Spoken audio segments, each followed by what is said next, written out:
السلام علیکم ورحمۃ اللہ وبرکاتہ۔ الحمد للہ وحدہ لا شریک لہ والصلاة والسلام علی من لا نبی بعدہ، اما بعد، اعوذ باللہ من الشیطان الرجیم، بسم اللہ الرحمن الرحیم۔ قل هل يستوي الذين يعلمون والذين لا يعلمون انما يتذكر اولو الالباب۔ عن معاوية رضي الله عنه يقول سمعت رسول الله صلى الله عليه وسلم يقول من يريد الله به خيرا يفقهه في الدين، أو كما قال النبي صلى الله عليه وسلم۔ آمنت بالله، صدق الله مولانا العظيم، وصدق رسوله النبي الكريم۔ اللهم صل على محمد وعلى آل محمد كما صليت على إبراهيم وعلى آل إبراهيم إنك حميد مجيد۔ اللهم بارك على محمد وعلى آل محمد كما باركت على إبراهيم وعلى آل إبراهيم إنك حميد مجيد۔ اسٹیج پر تشریف فرما موقر علماء کرام، معزز مہمانان اعظام، محترم بزرگوں، دوستوں، نوجوان ساتھیوں، عزیز بچوں اور میری پردہ نشین ماں اور بہنوں، سب سے پہلے میرا یہ اخلاقی فریضہ بھی بنتا ہے کہ میں مبارکباد پیش کروں حضرت مولانا اسلام صاحب دامت برکاتہم، جو ہمارے نبٹولیہ کے امام اور مدرس ہیں۔ بعدہ ان تمام نوجوانوں کا، اراکین کا، جنہوں نے اس پروگرام کو منعقد کرنے کے لیے کاوش اور محنت کی، اور جملہ باشندگان نبٹولیہ کا بالخصوص اس پروگرام کا، یا یوں کہہ لیا جائے کہ یہاں جو بھی تقریبات منعقد ہوتی ہیں سب کا خلاصہ اور لب لباب، جس کا صحرا جناب وسیع احمد صاحب سابق مکھیا جی، موجودہ سربراہ سردار نگراں، جن کی سرپرستی میں اور جن کی نگرانی میں یہ پروگرام منعقد ہو رہا ہے، آپ تمام حضرات کو میں مبارکباد پیش کرتے ہوئے دعا گو ہوں کہ اللہ تبارک و تعالی آپ حضرات کو جزائے خیر عطا فرمائے، اور نوجوانوں کو اسی طرح سے حوصلے کو مزید بلند فرمائے۔ میرے بزرگوں اور میری پردہ نشین ماں اور بہنوں، بات تو اکثر میری یہاں ہوا کرتی ہے اور آپ حضرات بہت ہی شوق اور ذوق سے سنتے بھی رہتے ہیں۔ اس وقت تو مناسب یہ تھا کہ ہمارے درمیان جو اکابر تشریف فرما ہیں ان سے ہی ہم اور آپ فیضیاب ہوتے، لیکن چونکہ آپ حضرات کی جانب سے یہ حکم ہی میرے حق میں ہے کہ نہیں آپ بھی کچھ دیر گفتگو کیجئے، تو اس لیے چونکہ یہ عنوان جو منعقد ہوا ہے اس کا عنوان ہے تعلیمی بیداری پروگرام، تو اسی عنوان کی مناسبت سے آپ حضرات کی خدمت میں آیت کریمہ کا ٹکڑا اور حدیث پاک بھی پیش کی ہے۔ اللہ تبارک و تعالی مجھے کتاب و سنت کی روشنی میں کہنے اور ہم سب کو عمل کرنے کی توفیق عطا فرمائے۔ میرے بزرگوں اور میرے دینی بھائیوں، اللہ تبارک و تعالی کی انعامات، احسانات انسان کے اوپر بے شمار ہیں۔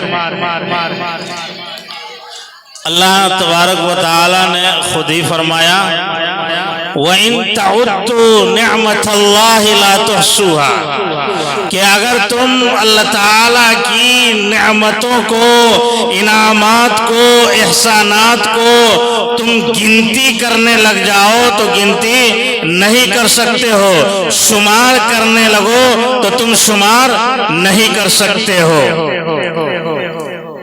شکریہ تو بہت دور کی بات ہے، تمام نعمتوں کا شکریہ ادا کرنا یہ تو بہت دور کی بات ہے۔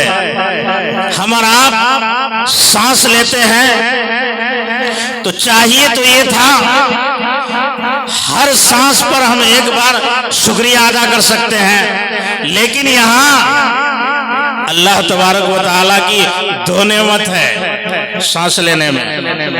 سانس اگر اندر کا اور پھر اندر نہ ہو تو کیا ہوگا؟ باہر کا اندر نہ جائے تو بھی موت،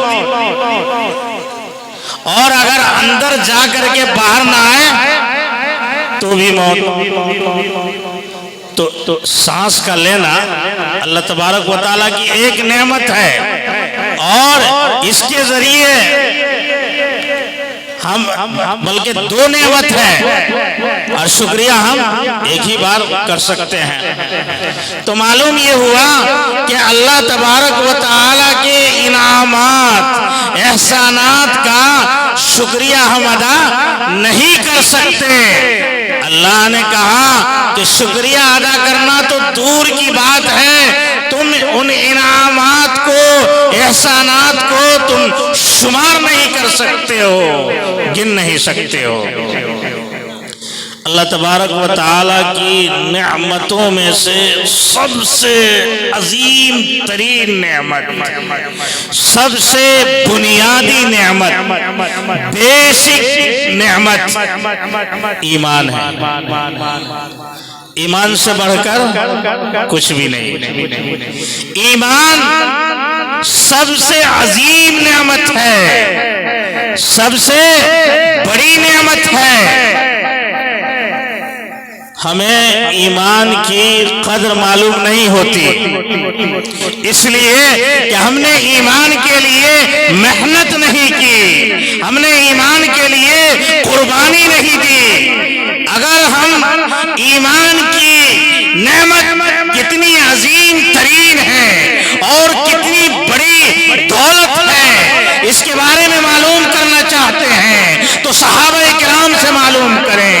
حضرت بلال حبشی رضی اللہ عنہ سے پوچھئے، حضرت زید بن حارثہ رضی اللہ عنہ سے پوچھئے، حضرت خبیب بن عدی رضی اللہ عنہ سے پوچھئے، حضرت سمیہ رضی اللہ عنہ سے پوچھئے کہ ان حضرات نے اس ایمان کے لیے کتنی قربانیاں دی ہیں، کتنی تکالیف اٹھائی ہیں اور کتنی محنت کی ہے، کتنی اذیتیں برداشت کی ہیں۔ معلوم یہ ہوا کہ ایمان سب سے عظیم ترین نعمت ہے۔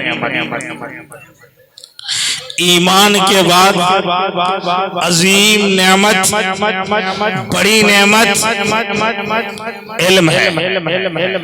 میں تو کہا کرتا ہوں کہ اگر دین اسلام کا دوسرا نام معلوم کیا جائے کہ اس دین اسلام کا دوسرا نام کیا ہے تو ہم کہیں گے کہ دین اسلام کا دوسرا نام دین علم ہے، علم والا دین۔ کیسے؟ آپ اپنے ذہن کو اس جانب لے جائیے کہ غار حرا میں حضور اقدس صلی اللہ علیہ وسلم بالکل خلوت میں، تنہائی میں عبادت میں مصروف ہیں، عبادت کر رہے ہیں۔ اسی غار حرا کے اندر حضرت جبرائیل علیہ السلام کے ذریعے سے جو اللہ تبارک و تعالیٰ کی جانب سے پہلی وحی آتی ہے، پہلا میسج آتا ہے، پہلا پیغام آتا ہے، وہ اقرا ہے۔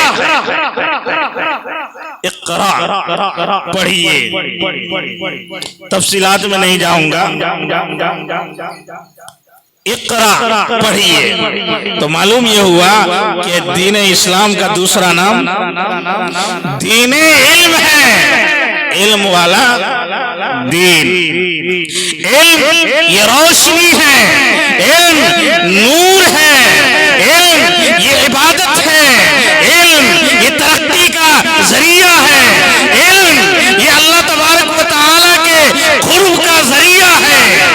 ہم چاہتے ہیں کہ اللہ کے قریب ہو جائیں، تو اس کے لیے ہمیں اللہ تبارک و تعالیٰ کی اطاعت کرنی ہوگی، بندگی کرنی ہوگی۔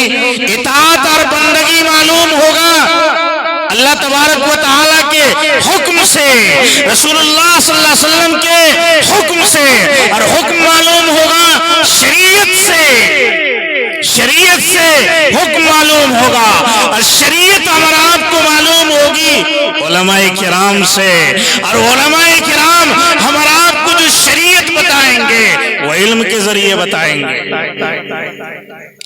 علم کے ذریعے بتائیں گے کہ اس کام کو کرنے سے ہم اللہ کے قریب ہو سکتے ہیں۔ تو معلوم یہ ہوا کہ اللہ کے قریب ہونے کا ذریعہ علم ہے، لیکن ہمارا آپ کو علم کی قدر معلوم نہیں ہوتی ہے۔ اچھا کیوں معلوم نہیں ہوتی؟ اگر معلوم ہو جائے تو اہل دنیا جو ہے، دنیا والے اس علم دین کو حاصل کرنے کے لیے اپنی پوری تگودو، اپنی پوری جد و جہد، اپنی پوری محنت اس کو حاصل کرنے کے لیے لگا دے، بلکہ اس کو چھیننے کی اور چرانے کی بھی کوشش کرے۔ اس کو واقعہ سے سمجھیے، چونکہ مجھے معلوم ہے کہ آپ لوگ جلدی واقعہ سمجھتے ہیں، تو واقعہ کے ذریعے سمجھا جائے۔ ایک استاد صاحب نے علم کی فضیلت پر بیان کیا، علم کی فضیلت پر تقریر کی، علم کی فضیلت کو بتایا، کہا کہ علم کی یہ فضیلت ہے، اپنے شاگردوں کے سامنے کہا اتنی بڑی فضیلت ہے، اتنی بڑی فضیلت ہے کہ دین کا ایک ایک مسئلہ، دین کا ایک ایک مسئلہ ہزاروں روپیوں سے، ہزاروں پیسوں سے افضل ہے، بہتر ہے۔ اس پوائنٹ کو یاد رکھیے گا، تب واقعہ سمجھیے گا اور بات انشاءاللہ پوری سمجھ میں آ جائے گی۔ کیا کہا کہ علم دین کا ایک مسئلہ ہزاروں روپیوں سے، ہزاروں پیسوں سے افضل ہے، بہتر ہے۔ اب ایسا ہوا کہ ایک طالب علم کا، علم حاصل کرنے والے کا، پڑھنے والے کا جوتا پھٹ گیا، جوتا پھٹ گیا۔ جوتا پھٹتا ہے، چپل ٹوٹتی ہے تو کہاں جاتے ہیں؟ کچھ آپ لوگ بھی بتلائیے، موچی کے پاس۔ وہ چلے گئے جوتے کو لے کر کے موچی کے پاس پہنچے، موچی کے پاس موچی کو دیا جوتا، موچی نے کہا 2 روپے لگیں گے، 2 روپے۔ کہا 2 روپے تو نہیں ہے میرے پاس۔ اب یاد آ گیا مولانا صاحب کی وہ تقریر، یاد آئی استاد صاحب کا وہ بیان، یاد آ گیا۔ ارے استاد صاحب نے کہا تھا دوران درس کہ دین کا ایک مسئلہ بتاؤ گے تو ہزاروں روپیوں سے افضل ہے، بہتر ہے۔ تو کیوں نہ ان کو ہم دین کا ایک کیا 2 مسئلہ بتا دیتے ہیں۔ کہا سنیے موچی صاحب،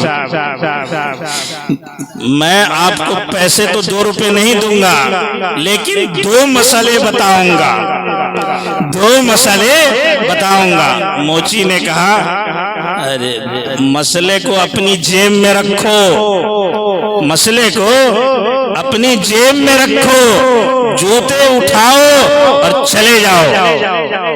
بیچارہ مایوس ہو کر کے چلا آیا، استاد صاحب کو صورت واقعہ بتا دیا کہ ایسا ایسا معاملہ پیش آیا، آپ نے تو اس طرح سے کہا تھا کہ دین کا ایک مسئلہ ہزاروں روپیوں سے افضل ہے، بہتر ہے، لیکن اس شخص نے اس طرح سے مجھے کہا۔ استاد صاحب نے کہا لگ رہا یہ پہنچ گیا کسی ایسے کے پاس، ظاہر سی بات ہے عام طور پر موچی تو پڑھا لکھا ہوتا نہیں ہے، قدر شناس تو ہوتا نہیں ہے، کہا لگ رہا ہے یہ تو پہنچ گیا ایسے کے پاس جس کو اس کی قدر کی شناخت نہیں ہے، وہ قدر کرنا جانتا نہیں ہے، پہچانتا نہیں ہے۔ اس لیے استاد صاحب نے کہا ایک چھوٹا سا پتھر اٹھایا، وہ پتھر کیا تھا؟ ہیرا۔ ہیرا، ہیرا صاحب سامنے بیٹھے ہوئے ہیں، جلدی سمجھیے گا، ہیرا۔ اس پتھر کو اٹھایا اور استاد صاحب نے دیا، کہا جاؤ سبزی والے کے پاس، اور سبزی والے کے پاس جا کر کے مولی لے کر کے آؤ، گاجر لے کے آؤ، ٹماٹر لے کر کے آؤ۔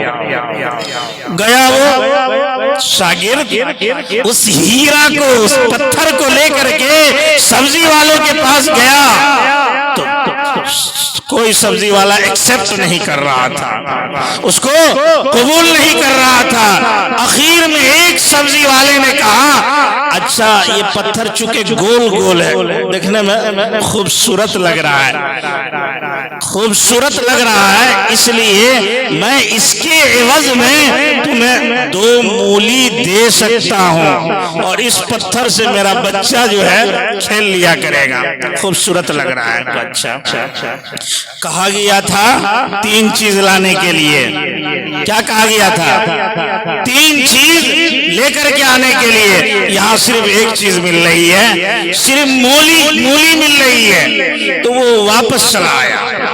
واپس آ کر کے اس صورت واقعہ کو بھی اپنے استاذ کو بتایا۔ اب اپنے استاذ کو بتا دیا تو استاذ صاحب نے کہا اب سمجھے گا یہ بات کو، اسی ہیرا کو، اسی پتھر کو لے کر کے کہا کہ تم چلے جاؤ جوہری بازار، سنر پٹی، جلدی سمجھیے گا، سنر پٹی جوہری بازار چلے جاؤ، جویلرز کی دکان چلے جاؤ، اور یاد رکھنا کہ اس کی قیمت نقد لانی ہے، اس کی قیمت نقد لانی ہے، ادھار نہیں، اس کی قیمت نقد لانی ہے، ادھار نہیں۔ پہنچا سنر پٹی جوہری بازار، سونار والوں سے ملاقات کی، سوناروں سے ملاقات کی، کہا پہلے تو اس کو اوپر سے نیچے تک دیکھتا ہے، اس شاگرد کو، اس پڑھنے والے بچے کو سونار جو ہے اوپر سے نیچے تک دیکھ رہا ہے کہ اتنا قیمتی ہیرا اس کے پاس کہاں سے مل گیا، اوپر سے نیچے تک دیکھ رہا ہے، سب کے پاس جاتا ہے تو وہ اسی طرح سے دیکھ رہا ہے۔ لوگوں نے کہا سنو سنو، اس بازار کا جو سب سے بڑا جویلرز ہے اس کے پاس جاؤ گے جب ہی تمہارا مسئلہ حل ہو سکتا ہے۔ ہوتا ہے مارکیٹ کے اندر بعض بڑے مشہور ہوتے ہیں، بڑے صاحب مال ہوتے ہیں، تو ایسے ہی ان کا نام لیا گیا، وہ شاگرد اس پتھر کو لے کر کے، اس ہیرے کو لے کر کے پہنچ گیا اس جویلرز کے پاس، اور اس جویلرز کے پاس جب لے گیا تو کہا میں اس کو فروخت کرنے کے لیے آیا ہوں، بیچنے کے لیے آیا ہوں۔ وہ بھی انہیں اوپر سے نیچے تک دیکھ رہا ہے، کہہ رہا ہے اتنا قیمتی ہیرا اس کے پاس کیسے آ گیا، کہاں سے آ گیا؟ پھر اس نے کہا شاگرد نے کہ اس کی قیمت نقد دینی ہے۔ اس نے کہا کہ سنو، اس کی کی قیمت میں تو خرید سکتا ہوں، ہے میرے پاس اتنا، ہوتا ہے بہت بڑے بھی ہوتے ہیں تو ان کے بڑے بڑے تعلقات ہوتے ہیں تو وہ آپس میں اپنے مسئلے کو سولو کر لیتے ہیں، حل کر لیتے ہیں۔ کبھی کسی بڑے پارٹی کو اگر کچھ لینا ہوتا ہے تو اس میں یہ سہیوگ کرتے ہیں تو وہ حاصل کر لیا، کبھی ان کو حاصل کرنا ہے دوسرے نے سہیوگ کیا، تعاون کی، مدد کی تو یہ حاصل کر لیتے ہیں۔ انہوں نے اپنا دماغ لڑایا اور کہا کہ 1 مہینے میں اس کی رقم مکمل ادا ہو جائے گی۔ اتنا سنا تو اس شاگرد نے کہا نہیں، یہ بطور شرط کے کہا گیا ہے کہ نقد ہی بیچ کے آنا ہے۔ چنانچہ اب وہ شاگرد آ گیا اپنے استاذ کے پاس اور استاذ کے پاس آ کر کے پوری صورتحال کو بیان کر دیا۔ تب استاذ صاحب نے کہا اب معلوم ہوا نا، اسی پر کسی شاعر نے کہا ہے کہ قدر زر زرگیر داند یا بداند جوہری، قدر زر زرگیر داند یا بداند جوہری، قدر گوہر شہ بداند یا بداند گوہری۔ تو کیا جانے موچی اس کی قدر کو؟ ہمارا آپ علم دین کی قدر نہیں کر رہے ہیں کیونکہ ہمارے اندر قدر کی شناخت نہیں ہے، قدر شناسی نہیں پائی جا رہی ہے۔ اس کو اور ایک واقعہ سے سنیے تاکہ اور واضح ہو جائے۔ ایک تیلی جو ہے تیل بیچ رہا تھا، ایک تیلی تیل بیچ رہا تھا، تیل بیچنے کے لیے ہر دروازے پر جا رہا ہے، تیل بیچ رہا ہے، اور اس پر باٹ جو رکھے ہوا تھا، بٹخرا باٹ جو رکھے ہوا تھا وہ پتھر تھا، وہ قیمتی ہیرا تھا، وہ ایسا پتھر تھا کہ اگر اس کو تانبے پر رگڑا جائے تو وہ سونا بن جائے، ایسا پتھر تھا، اور اسے بطور باٹ کے، بٹخرے کے وہ استعمال کر رہا تھا۔ ہر دروازے پر جا رہا ہے، ہر دروازے پر پہنچ رہا ہے۔ ایک روز ایک جوہری کے دروازے پر پہنچ گیا، جوہری کے دروازے پر پہنچا، جوہری باہر نکلا، دیکھا کہ یہ جو تیل کا وزن کر رہا ہے یہ تو بٹخرا کے طور پر جو استعمال کیے ہوا ہے، یہ قیمتی پتھر تو وہ ہے کہ اگر اس کو تانبے پر رگڑ دیا جائے تو سونا بن جائے، اور اس سے اس کا گزران ہوگا، گزر بسر ہوگا۔ اور یہ کتنی محنت کر رہا ہے، مشقت کر رہا ہے، کتنی پریشانی اٹھا رہا ہے، اور پھر گزر بسر کر رہا ہے۔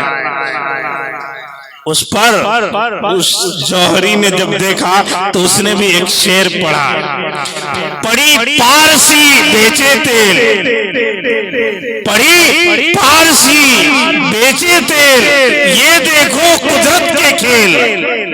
پارس اس پتھر کو کہتے ہیں کہ جسے تانبے پر اگر رگڑ دیا جائے تو وہ سونا بن جائے۔ تو چونکہ اس تیل بیچنے والے کو اس کی قدر کا معلوم نہیں تھا، ہمارا آپ کو بھی علم دین کی قدر معلوم نہیں ہے، اس لیے ہم علم دین کی قدر نہیں کرتے ہیں اور صاحب علم کی قدر نہیں کرتے ہیں۔ سنیے، ہارون رشید کا تو بہت نام سنا ہوگا۔ ہارون رشید خلیفہ گزرے ہیں۔ کیسے خلیفہ؟ آدھی دنیا پر حکومت کرتے تھے، آدھی دنیا پر حکومت کرتے تھے۔ ان کے 2 بیٹے مامون اور امین۔ حضرت امام مالک رحمت اللہ علیہ، بارہا میں نے آپ حضرات سے کہا ہے کہ ائمہ 4 ہیں، امام ابو حنیفہ، امام مالک، امام احمد ابن حنبل اور امام شافعی علیہم الرحمہ۔ ان 4 میں سے ایک امام کا نام کیا ہے؟ امام مالک، خلیفہ ہارون رشید کے دور کے امام مالک رحمت اللہ علیہ۔ تو خلیفہ ہیں، بادشاہ وقت ہیں، اور کیسا بادشاہ جن کی آدھی دنیا پر حکومت تھی، آدھی دنیا پر حکومت تھی۔ امام مالک کو اپنا شاہی نامہ، شاہی لیٹر جاری کیا۔ کیا اس لیٹر میں یہ لکھا کہ میرے جو 2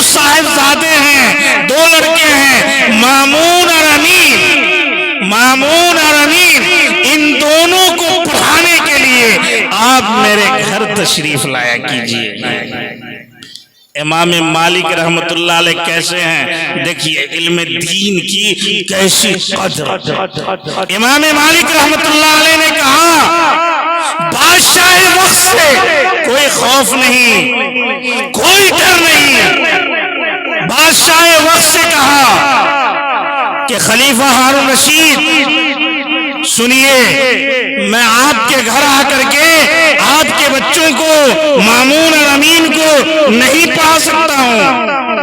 آپ کو اگر اپنے بچوں کو پڑھوانا ہے تو میرے پاس بھیجیے۔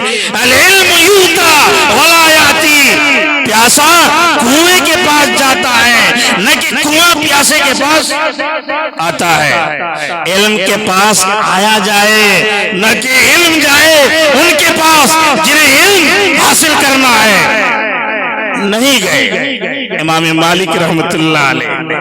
امام مالک رحمت اللہ علیہ کو اب دوسرا لیٹر پہنچتا ہے، دوسرا شاہی نامہ یہ پہنچا کہ آپ ایسا کیا کیجئے کہ جو آپ درس حدیث دیتے ہیں، حدیث شریف جو پڑھاتے ہیں، تو آپ ہمارے بچوں کو وہیں الگ سے پڑھا دیا کیجئے، الگ سے پڑھا دیا کیجئے۔ امام مالک رحمت اللہ علیہ نے اس کو بھی ایکسپٹ نہیں کیا، کہا نہیں، ایسا میں نہیں کر سکتا ہوں۔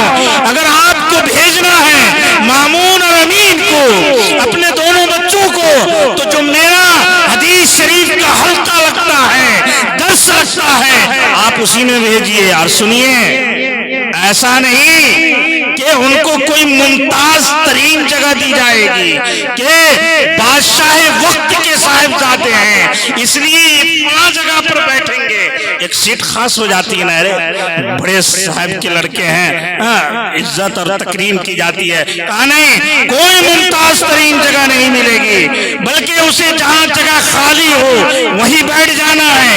یہ بھی سن لیجئے بادشاہ وقت کہ اگر وہ آئے تو چھلانگتے ہوئے اور پھلانگتے ہوئے نہیں آنا ہے، بلکہ جہاں جگہ خالی ہوگی وہیں بیٹھ جانا ہوگا۔ امام مالک رحمت اللہ علیہ نے اس طریقے سے ہمارا آپ کو بتایا کہ علم دین کی ایسی قدر کرنی چاہیے، علم دین کی یہ قدر ہونی چاہیے۔ امام مالک رحمت اللہ علیہ نے علم دین کی ایسی قدر کی، ان کے شاگرد نے بھی ایسی قدر کر کے دکھا دیا۔ مامون کے قریب میں ان کے شاگرد خاص، امام مالک رحمت اللہ علیہ کے شاگرد خاص یحییٰ ابن یحییٰ مینا پوری رحمت اللہ علیہ بیٹھے ہوئے تھے۔ ایک روز ایسا ہوا کہ یحییٰ ابن یحییٰ کا قلم ٹوٹ گیا۔ بچپنے میں ہم لوگوں نے اس قلم سے لکھا تھا، وہی نا کیا بولتے تھے، سرپٹ کیا بولا جاتا تھا، میں نے ایک بیان میں کہا تھا سرکنڈا، اس طرح سے۔ ہاں، تو وہ قلم ہوا کرتا تھا، وہ قلم ٹوٹ گیا۔ جب قلم ٹوٹ گیا تو مامون قریب میں تھا، مامون نے اپنے ساتھی کے ہیلپ میں قلم پیش کیا۔ یحییٰ ابن یحییٰ نے انکار کر دیا، نہیں لیا قلم۔ اب مامون نے یحییٰ ابن یحییٰ کی کتاب پر حاشیہ لگا دیا۔ حاشیہ سمجھتے ہیں نا، عبارت کے بالکل اخیر کنارے پر لکھ دیا۔ اس نے، مامون نے کیا لکھا کہ میں نے یحییٰ ابن یحییٰ کو قلم ٹوٹنے پر اپنا قلم پیش کیا، لیکن یحییٰ ابن یحییٰ نے میرے قلم کو لینے سے انکار کر دیا، لکھ کے دستخط کر دیا۔ مامون دستخط کر دیا۔ خلیفہ ہارون رشید کے بعد براجمان ہوا مامون، خلیفہ ہوا مامون جب خلیفہ ہوا تب انہیں ضرورت پڑی قاضی القضات کی کی، قاضی القضات سمجھتے ہیں قاضیوں کے قاضی، قاضیوں کے قاضی۔ ماضی قریب میں حضرت مولانا قاضی مجاہد الاسلام صاحب رحمت اللہ علیہ، اللہ غریق رحمت فرمائے، قاضی القضات گزرے ہیں۔ قاضی القضات کی مامون کو ضرورت پڑی تو ان کی نظر انتخاب جو پڑ رہی ہے وہ یحییٰ ابن یحییٰ پر، مامون بادشاہ ہو گیا، خلیفہ ہو گیا۔ مامون نے اب اپنا شاہی لیٹر، شاہی نامہ جاری کیا یحییٰ ابن یحییٰ کے نام، اور اس میں لکھا کہ آپ قاضی القضات کا منصب، قاضی القضات کا عہدہ قبول کر لیجئے۔ اس پر ادھر سے یحییٰ ابن یحییٰ رحمت اللہ علیہ کی طرف سے جو جواب ملتا ہے مامون کو، بادشاہ وقت کو، وہ یہ کہ جب میں نے طالب علمی کے دور میں تمہارا قلم نہیں قبول کیا تھا، طالب علمی کے دور میں جب میں نے تمہارا قلم قبول نہیں کیا تھا تو اب میں عہدۂ قضا، اس منصب کو کیسے قبول کر سکتا ہوں؟ میں بالکل نہیں قبول کر سکتا، انکار کر دیا، انکار کر دیا۔ اور انہی کی کتاب کے اوپر مامون نے تحریر لکھی تھی بطور دلیل کے، بطور ثبوت کے، بطور پروف کے، اس کتاب کو بھی بھیج دیا جس پر مامون کی تحریر لکھی ہوئی تھی، اور اس تحریر میں یہ لکھا ہوا تھا کہ میں نے یحییٰ ابن یحییٰ کے قلم ٹوٹنے پر اپنا قلم پیش کیا، لیکن یحییٰ ابن یحییٰ نے میرا قلم لینے سے انکار کر دیا۔ تو یہ ہے علم دین کی قدر، علم دین کی قدر ہونی چاہیے۔ بات لمبی ہو جائے گی، میں مناسب نہیں سمجھتا، چونکہ میں آپ لوگوں کے رگ سے واقف تھا، اس لیے میں نے سوچا کہ اگر گہرائی اور گہرائی والی جمعے والی بات ہوگی تو پھر آپ لوگ کہیں گے کیا بول کے چلے گئے، اس لیے ایسی گفتگو ہوئی ہے واقعہ کے ذریعے جو میرے خیال سے ہماری پردہ نشی ماں اور بہنیں جو بیٹھی ہیں پردے میں اور سماعت کر رہی ہیں، سن رہی ہیں، وہ بھی سمجھ گئی ہوگی۔ ایک اور دو واقعہ بہت مختصر میں سنا کر کے اپنی بات کو ختم کر دوں گا۔ دارالعلوم محمدی کا واقعہ ہے۔ دارالعلوم دیوبند کا نام سنا، ہمارے یہاں دارالعلوم شکری بھی ہے، اور میرے خیال سے مدھوبنی میں بھی دارالعلوم مدھوبنی ہے۔ کہنا یہ ہے کہ دارالعلوم محمدی صلی اللہ علیہ وسلم، دارالعلوم محمدی کون ہے؟ مسجد نبوی صلی اللہ علیہ وسلم کے قریب جو چبوترا ہے، جس چبوترے پر حضور اقدس صلی اللہ علیہ وسلم کا درس کا حلقہ لگتا تھا، تعلیم کا حلقہ لگتا تھا، جس میں متعدد اصحاب صفہ ہوا کرتے تھے، متعدد اصحاب صفہ ہوا کرتے تھے۔ وہاں کا جو نظام تھا وہ اس طرح سے تھا کہ کوئی دارالاقامہ ایسا نہیں کہ جہاں کھانا ایک ہی جگہ بنتا ہو، بلکہ صحابہ کرام ایسے کرتے تھے جن کو جیسی وسعت ہوتی تھی، گنجائش ہوتی تھی، وہ اپنے ساتھ ایک دو شاگرد کو لے کے چلے جاتے تھے اپنے گھر اور کھانا کھلا دیا کرتے تھے۔ اس طرح سے دارالعلوم محمدی کا نظام تھا۔ ایک وقت ایسا آیا کہ اس میں 80 طلبہ تھے، 80 اصحاب تھے جو حضور اقدس صلی اللہ علیہ وسلم سے تعلیم حاصل کر رہے تھے۔ 80 حضرات تھے۔ حضرت ابو ہریرہ رضی اللہ تعالیٰ عنہ نماز کی حالت میں غشی تاری ہوئی گر گئے۔ لوگوں نے یہ سوچا کہ لگ رہا ان پر بھوت پریت جنات اور آصف سوار ہو گیا۔ عام طور پر جنات اور آصف سوار ہو گیا۔ تھوڑی دیر دیر کے بعد جب حضرت ابو ہریرہ رضی اللہ تعالیٰ عنہ کو ہوش آیا تو ان کے اوپر جنات اور عاصف تو سوار نہیں تھا، بھوک کی شدت کی وجہ سے غشی طاری ہوئی اور نماز کی حالت میں گر گئے تھے۔ حضرت ابو بکر صدیق رضی اللہ تعالیٰ عنہ جب نماز کے بعد چلے اپنے در دولت گھر کی طرف روانہ ہوئے تو حضرت ابو ہریرہ ساتھ ہو لیے راستے میں مسئلہ معلوم کرنے لگے۔ حضرت ابو ہریرہ نے سوچا کہ مسئلہ معلوم کرتے کرتے ہم ان کے گھر تک پہنچ جائیں گے، اور ظاہر سی بات ہے کہ حضرت ابو بکر صدیق رضی اللہ تعالیٰ عنہ ضرور مجھ سے کہیں گے کہ چلو گھر، جو کچھ ہوگا مجھے بھی کھانے کو مل جائے گا۔ مسئلے کا تو جواب بتا دیا، مسئلہ بتا دیا، گھر جب آ گیا حضرت ابو بکر صدیق رضی اللہ تعالیٰ عنہ کا، تو حضرت ابو بکر صدیق رضی اللہ تعالیٰ عنہ اپنے گھر چلے گئے، لیکن یہ نہیں کہا کہ تم بھی چلو یا آپ بھی چلیے میرے گھر پہ، نہیں کہا۔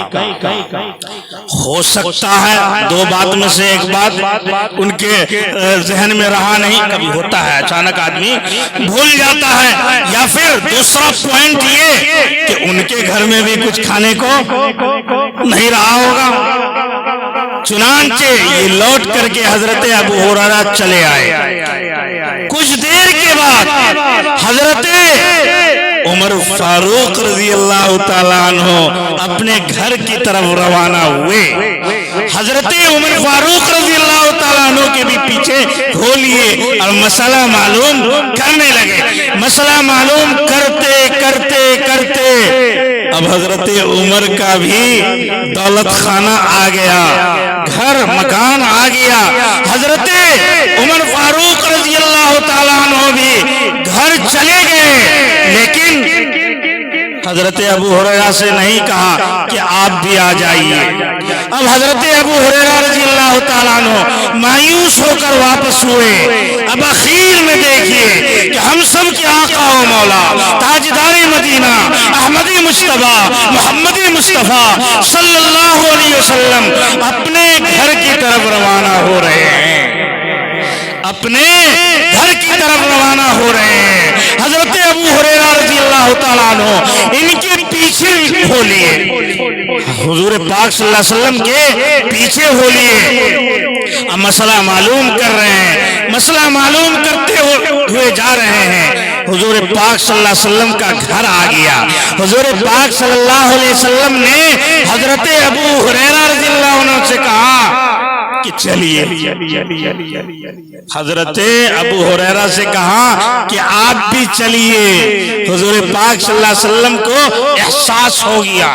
اس سب ٹاپک کو جانے دیجئے، عالم الغیب تھے، اس سب ٹاپک کو جانے دیجئے، یعنی ان کو بھی احساس ہو گیا، بھوک کا احساس ہو گیا کہ شدت بھوک کی وجہ سے یہ اس طرح سے کر رہے ہیں۔ چنانچہ حضور پاک صلی اللہ علیہ وسلم حضرت ابو ہریرہ رضی اللہ تعالیٰ عنہ کو اپنے گھر لے گئے اور گھر میں معلوم کیا کہ کچھ ہے کھانے کے واسطے، کھانے کے واسطے کچھ ہے۔ اس پر گھر سے جواب آتا ہے کہ کچھ بھی نہیں ہے، البتہ ایک دودھ کا پیالہ ہے، ایک پیالہ ہے دودھ کا۔ کہا کہ ٹھیک ہے لاؤ۔ چنانچہ حضور پاک صلی اللہ علیہ وسلم نے اس دودھ کے پیالے کو رکھا۔ اب حضرت ابو ہریرہ رضی اللہ تعالیٰ عنہ سے کہا کہ جاؤ صفہ، وہی چبوترا جہاں حضور پاک صلی اللہ علیہ وسلم کا حلقہ لگتا تھا، کہا اصحاب صفہ کو بلا کے لاؤ۔ کتنی تعداد تھی؟ کل 80 تعداد تھی، 80۔ حضرت ابو ہریرہ نے سوچا کہ یہ تو ایک آدمی کے لیے بھی ناکافی ہے، دودھ کا ایک پیالہ ایک آدمی کے لیے بھی ناکافی ہے، اور یہاں 80 اصحاب صفہ کو بلانے کا آرڈر آ گیا ہے، حکم آ گیا ہے۔ اب حکم کے مطابق چلنا ہوگا۔ چنانچہ حضرت ابو ہریرہ پہنچے صفا اور اصحاب صفا سے کہا کہ حضور پاک صلی اللہ علیہ وسلم یاد کر رہے ہیں. اصحاب صفا آئے, حضرت ابو ہریرہ ہی کی ڈیوٹی لگا دی. بات سمجھ میں آ جائے گی, ابھی چائے بانٹ رہے ہیں نا, چائے والے کی ڈیوٹی ہے, ہاں تو ایسے ڈیوٹی لگا دی. کیا حضرت ابو ہریرہ سے کہا کہ سب کو پلانا شروع کر دو. حضرت ابو ہریرہ دل میں سوچ رہے ہیں کہ یہ دودھ کا پیالہ ایک ہی شخص کے لیے ناکافی ہے, ایک شخص کے لیے بھی ناکافی ہے, اور یہاں 80 اصحاب صفا کو اب انہوں نے پلانا, چونکہ حکم تھا حضور پاک صلی اللہ علیہ وسلم کا, پلانا شروع کر دیا. یکے بعد دیگرے 80 کو پلا کے فارغ ہوئے. دودھ کا پیالہ ویسے ہی لبالب ہے, ویسے ہی بھرا ہوا ہے. اب حضور پاک صلی اللہ علیہ وسلم نے حضرت ابو ہریرہ سے کہا کہ تم پیو. بانٹنے والا بعد میں کھاتا ہے نا, اب بعد میں پیتا ہے. ہاں تو کیا کہا ابو ہریرہ سے کہ اب تم پیو. حضرت ابو ہریرہ نے پینا شروع کیا. ایک دم شکم سیر ہو گئے, شکم سیر ہو گئے تو رکھ دیا پیالے کو. ابھی بھی دودھ کما نہیں ہے اس سے, پیالے میں دودھ ہے ہی. حضور پاک صلی اللہ علیہ وسلم نے کہا اور پیو. پھر اٹھایا, حکم تھا, پھر پینا شروع کیا, پھر رکھ دیا. حضور پاک صلی اللہ علیہ وسلم نے تیسری بار کہا اور پیو, پیا. پھر چوتھی بار کہا اور پیو. کہا کہ بالکل پیٹ میں گنجائش نہیں ہے, بالکل گنجائش نہیں ہے. تو دیکھیے علم کی وجہ سے یہ سب برکت کس وجہ سے تھی؟ علم کی وجہ سے.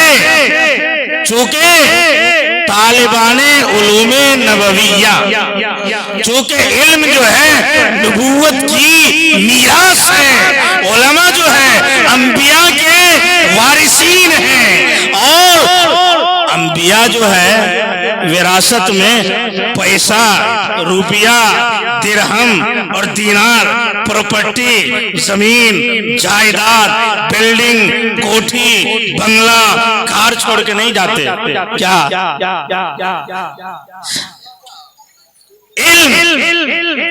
علم کے وارث ہیں علماء, انبیاء کے وارث ہیں, یعنی جو انبیاء کا علم تھا اس کے علماء وارث ہیں. اور جو علم حاصل کرنے والے ہیں انہیں کہا جاتا ہے مہمان رسول, رسول اللہ صلی اللہ علیہ وسلم کے مہمان. اسی لیے حضور پاک صلی اللہ علیہ وسلم نے فرمایا ہے کہ تمہارے پاس دور دراز سے لوگ علم حاصل کرنے کے لیے آئیں گے, تو میں تمہیں وصیت کرتا ہوں کہ تم ان کے ساتھ حسن سلوک کرنا, تم ان کے ساتھ حسن سلوک کرنا, ان کی خدمت کرنا, ان کی ضیافت کرنا, ان کی مہمان نوازی کرنا.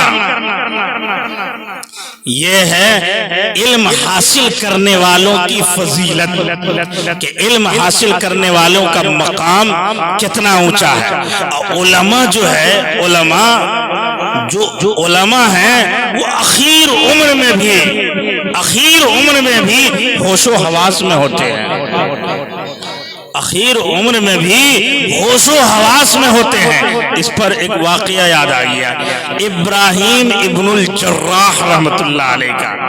ابراہیم ابن الجراح رحمت اللہ علیہ, امام ابو یوسف رحمت اللہ علیہ کے بارے میں خبر ملی کہ بہت سخت بیمار ہیں, بہت سخت بیمار ہیں. چنانچہ عیادت کے لیے ابراہیم ابن الجراح تشریف لے گئے. جب تشریف لے گئے عیادت کے لیے تو آخری وقت تھا، بہت ہی نازک وقت ہوتا ہے، آخری وقت تھا، غشی تاری تھی، بار بار غشی تاری ہو جایا کرتی تھی، بار بار بے ہوشی ہو جایا کرتی تھی۔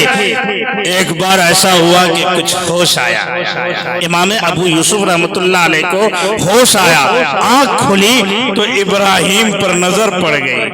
ابراہیم شاگرد ہیں امام ابو یوسف رحمۃ اللہ علیہ کے۔ دیکھیے استاد اور شاگرد کا رشتہ مرنے کے وقت بھی، مرنے کے بعد بھی رہے گا انشاءاللہ، ہاں مرنے کے وقت بھی امام ابو یوسف رحمۃ اللہ علیہ نے اپنے شاگرد ابراہیم سے کہا اچھا یہ بتاؤ کہ رمی جمار کو بھی سمجھانا پڑے گا لگ رہا ہے، اچھا جو حاجی صاحبان ہیں وہ تو سمجھ جائیں گے، شیطان کو جو کنکریاں مارتے ہیں، شیطان کو کنکریاں مارتے ہیں، جب حاجی حج کے لیے جاتے ہیں تو شیطان کو جو کنکریاں مارتے ہیں، کنکریاں پھینک کے مارتے ہیں، اسی کو کیا کہتے ہیں؟ رمی جمار۔ 3 بار ایسا کیا جاتا ہے۔ تو رمی جمار کے بارے میں مسئلہ پوچھ دیا، کیا رمی جمار پیدل افضل ہے یا سوار ہو کر افضل ہے؟ تھوڑا کچھ علمی بات لگ رہی ہے نا، گہرائی والی، لیکن سمجھ جائیے گا انشاءاللہ۔ رمی جمار پیدل سمجھ رہا ہے نا، پیدل افضل ہے یا سوار ہو کر؟ تو کہا پیدل افضل ہے۔ ابراہیم نے کیا کہا؟ پیدل افضل ہے۔ کہا غلط۔ اب ظاہر سی بات ہے ایک غلط ہو گیا تو دوسرا تو صحیح ہوگا، ہوتا نہیں ہے؟ مولانا صاحب پڑھاتے ہیں کیا ہے زبر زیر پیش میں سے کیا ہے؟ اس نے کہا زبر، حالانکہ وہ زیر ہے، کیا ہے؟ زیر ہے۔ تو مولانا نے کہا ہے غلط پڑھ رہا ہے۔ تو زبر تو ایک تو غلط ہو ہی گیا، رونگ ہو ہی گیا ہے، تو ہی نہ بچا۔ ہاں تو کہا کہ اچھا پیدل تو غلط ہو گیا، سوار ہو کر بہتر ہے، سوار ہو کر افضل ہے رمی جمار کرنا۔ کہا اچھا یہ بھی غلط، پیدل بھی غلط اور سوار ہو کر بھی غلط ہے۔ کہا سنو صحیح کیا ہے؟ 2 بتایا تھا نا، 2 پیدل اور آخری سوار ہو کر افضل ہے۔ تو یہ ہے استاد اور شاگرد کا رشتہ۔